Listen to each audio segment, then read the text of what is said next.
La base por la cual podemos utilizar las emociones negativas para la iluminación es porque son mente, vienen de la mente, son conceptos. Y la mente es pura a nivel último, porque tenemos la naturaleza búdica. Entonces nuestra mente verdadera es primordialmente pura, es perfecta desde un tiempo sin principio, no tiene el más mínimo rastro de aflicciones, no hay ninguna diferencia entre nuestra naturaleza búdica y naturaleza búdica de un Buda. Entonces imagínate, es como ese diamante que está dentro de cualquier ser, por más ignorante, pequeño, incluso malvado que aparente ser, tiene naturaleza búdica. Entonces, ¿qué ocurre? Que todos los pensamientos vienen de la naturaleza búdica. Porque al decirlo así suena un poco raro, pero vamos paso por paso. Digamos, por ejemplo, el sentimiento de la rabia podemos ver dos aspectos, porque según el Tantra, todo lo que pensamos y nuestras emociones tienen dos aspectos. ¿Te recuerdas cuáles eran los dos aspectos del Tantra? Para el Tantra, todo lo que percibimos es de la naturaleza de gozo y vacuidad, y nuestros pensamientos son gozo y vacuidad porque son inseparables la mente sutil y el viento sutil. No sé si recuerdas, en el pasado hemos hablado de distintos niveles, la sutileza del cuerpo y la sutileza de la mente. Y en el cuerpo teníamos, ¿recuerdas? Teníamos tres, el agregado burdo del cuerpo físico, luego teníamos el agregado sutil, el cuerpo sutil, que son las energías, ¿cierto? Las energías de los 5 elementos, y luego teníamos la energía extremadamente sutil, que la llamamos el viento sutil, un viento muy, muy, muy extremadamente sutil, que es el último que se disuelve en el momento de la muerte.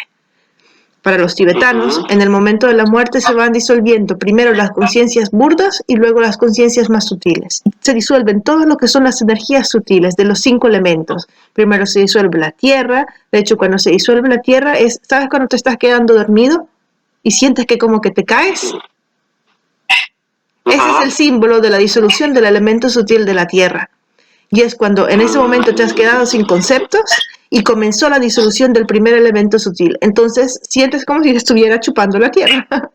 Pero es una sensación física que marca el principio de la disolución de los elementos. Entonces, cuando nos pasa eso, según la filosofía tibetana, es porque comenzaste las disoluciones sutiles, pero algún ruido o algo te hizo que regresaras a los estados más burdos de conciencia. Luego se disuelve la tierra, luego el agua, luego el fuego, luego el viento, el elemento del viento o del aire, y este último elemento tiene distintas sutilezas, y luego el más sutil está inseparable de la mente. Es decir, el elemento de la mente, a pesar de que se nombra como un elemento aparte, es inseparable del elemento del viento. ¿Por qué? Porque es inseparable de la energía sutil. Decimos que la energía sutil es como el caballo y la mente sutil como el jinete. El viento es la parte dinámica y la mente sutil es la parte de lucidez, de percepción, de conocer, el conocedor. Entonces, esos son los niveles del cuerpo, el burdo, sutil y muy sutil. Las percepciones que obtenemos de los sentidos vienen del mundo externo, y el mundo externo es material y es burdo. Estas percepciones que vienen del mundo externo se considera mente sutil, y los conceptos se consideran mente burda. Si los conceptos parecen ser algo más elevado, algo que elaboramos mentalmente y que no todos los seres pueden tener.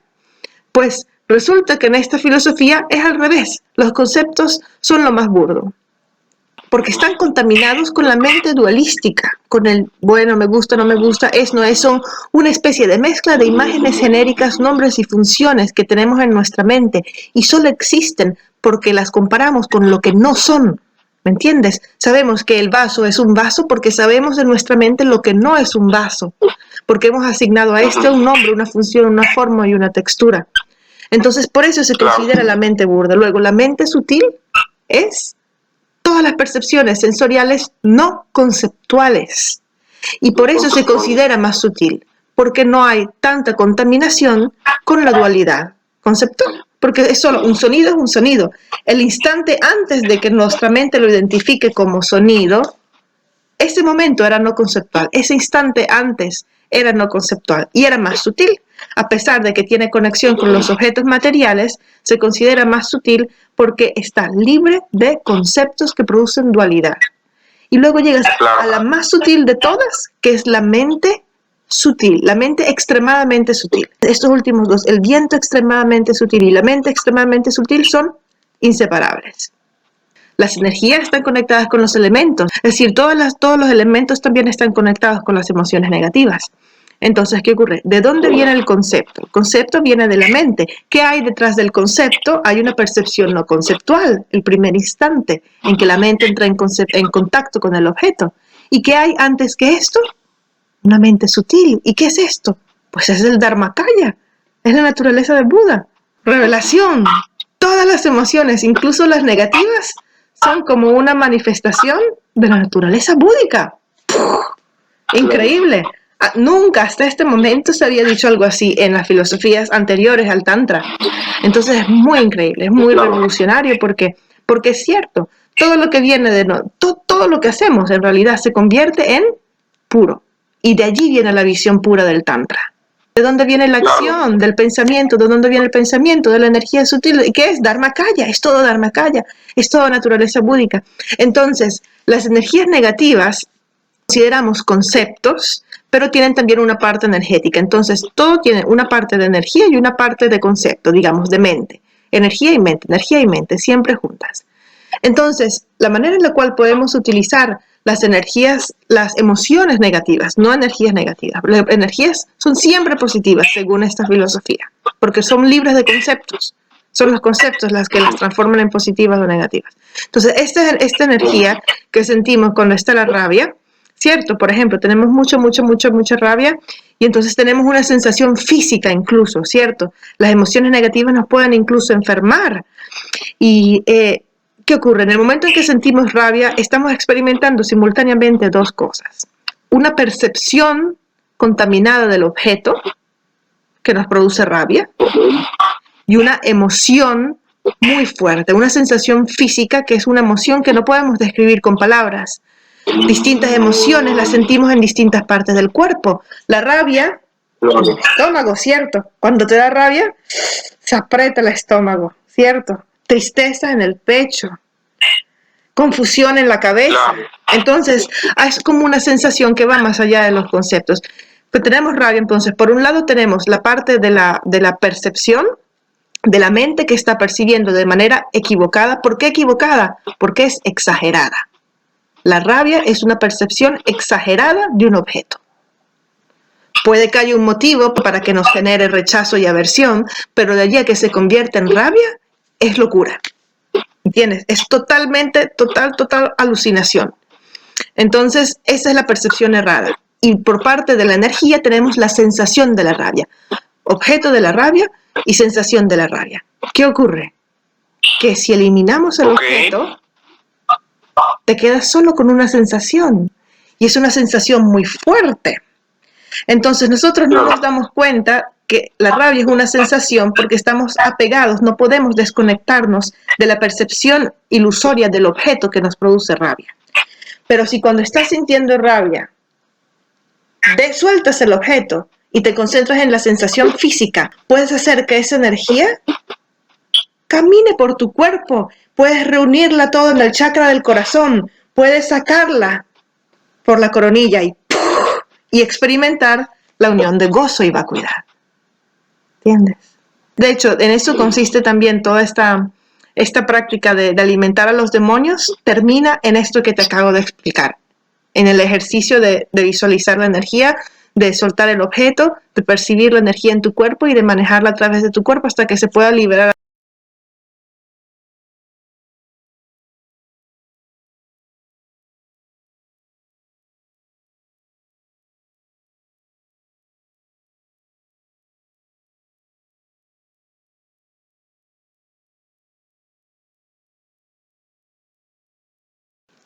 Podrías decir que en cierta manera sí, pero también una persona que está practicando, está utilizar la energía de la rabia como sendero hacia la iluminación, debería trascender el concepto de rabia instantáneamente. Es decir, apenas lo comienzas a practicar, después de unos segundos se disuelve, porque ya cuando sueltas el objeto, a pesar de que tienes la sensación, la estás disolviendo en la vacuidad. ¿Entiendes? Entonces, en principio sí, pero en la práctica, la persona que practica la disolución de esta energía en la vacuidad ya no va a tener rabia. De hecho, en el instante en que abandonas el objeto, la sensación en sí ni siquiera es rabia, es gozo, es kundalini pura, es como un fuego que corre por todos tus canales. Una y otra vez, hasta que nuestra mente y nuestro espíritu se acostumbren tanto a esta transformación que se disuelve automáticamente y que todo es vacuidad, y todo es gozo y todo es vacuidad. Y esa es la visión pura. Por ejemplo, hay algunas prácticas, ¿sabes? Las prácticas de Tantra que muestran en las cuales hay unión sexual y todo esto, es exactamente lo mismo. La energía del deseo y del apego. En el momento en que la energía está muy, muy, muy fuerte, sueltas el concepto del objeto de apego y te quedas con el fuego interior. Y eso es lo que se practica.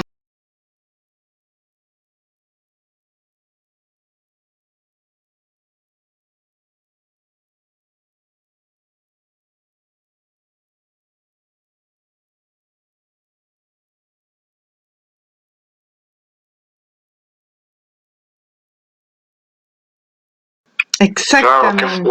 Y esa es la razón por la cual cuando tomas los votos tántricos y estudias tantra, tienes obligatoriamente que tomar los votos de bodhisattva, porque esos te protegen y para tomarlos de bodhisattva tienes que tomar el refugio. Es como una protección sobre la protección, porque no puedes practicar el tantra sin tener bodhicitta porque puede convertirse, como tú dices, en un arma para hacer el mal. Bodhicitta te protege de eso, porque con bodhicitta todo lo que haces es por el beneficio de los demás.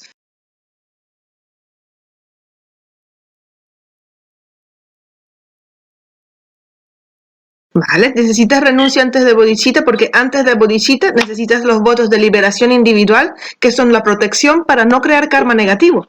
Eso es lo que te libera de los reinos inferiores, porque es como un camino gradual, ¿cierto? Primero necesitas la renuncia porque la renuncia, en realidad nosotros lo traducimos como renuncia, pero la palabra en tibetano es Minchung y quiere decir mente de emersión definitiva.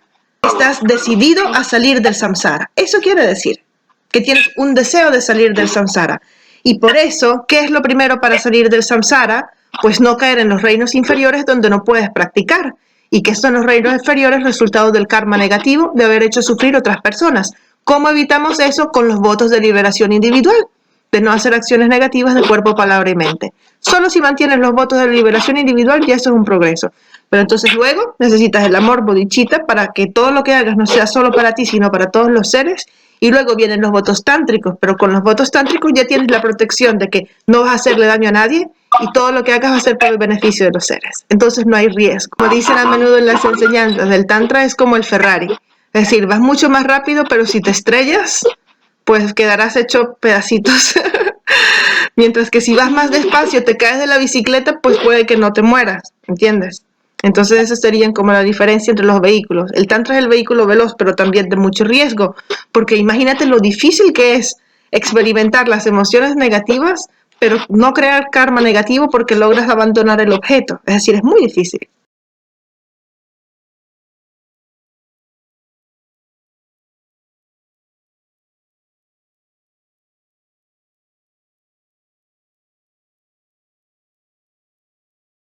No, quitas el objeto en su totalidad, vacías tu mente de todo concepto. Fuerte, sí. ¿Cierto? Da como, como dolor de cabeza.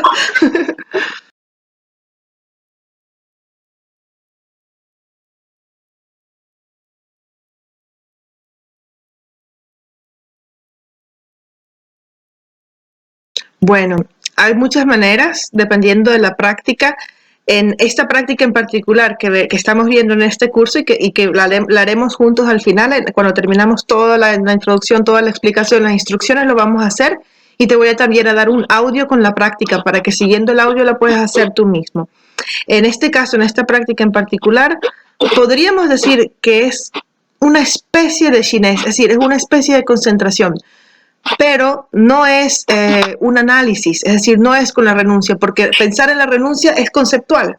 Es shiné en el sentido de que es una meditación contemplativa. ¿De qué? De tu sensación.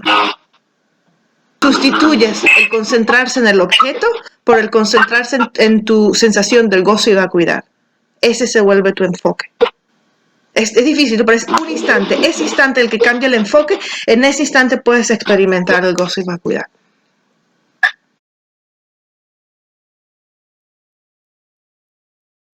Lo único que cambia en el hinduismo, hay prácticas semejantes en el tantra, lo único que cambia en el hinduismo es el concepto de lo que se está obteniendo, y ellos describen de manera distinta, es decir, con otra base filosófica, los niveles que se obtienen en lo que para el budismo es la unión de gozo y vacuidad. Entonces, cuando en el budismo se experimenta el gozo y vacuidad, uno trata de concentrarse en la vacuidad, ¿cierto? En la ausencia de existencia intrínseca, ese se convierte en tu enfoque.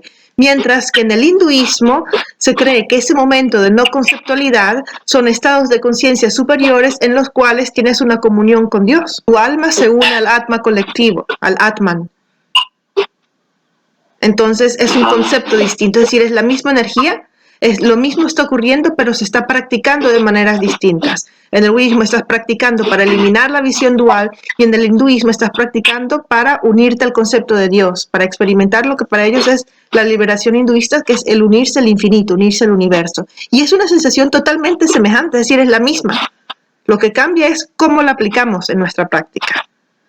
En el hinduismo, te dirán, has alcanzado, qué sé yo, el reino sin forma, has alcanzado la punta del samsara, y en el budismo dirás, has tenido una visión directa de la vacuidad, y esto lo puedes transformar para seguir progresando.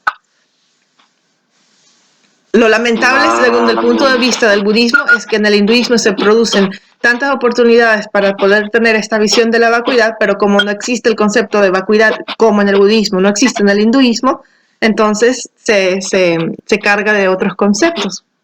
Y es lo mismo que en el cristianismo, cuando las personas describen los arrebatos ciertos de Dios y del Espíritu Santo, es exactamente lo mismo. Lo único que ocurrió fue que se activó la kundalini en el cuerpo y que la persona tuvo un momento de no conceptualidad enfocándose en la energía y en la sensación de gozo y vacuidad, y entonces eso fue Dios, ¿me entiendes? Bueno, algunos conceptos son útiles, incluso la vacuidad, para ser explicado utilizamos los conceptos. El problema es que sean conceptos errados y que te aferres constantemente y para siempre a ellos. Porque los conceptos, como dice siempre en las enseñanzas, son como la madera, ¿cierto? Para encender el fuego. Si el fuego es la sabiduría no conceptual, entonces los conceptos serían la madera. Cuando enciendes el fuego quema la madera. Entonces, cuando surge la sabiduría no conceptual, quema los conceptos que habías utilizado para llegar hasta la misma.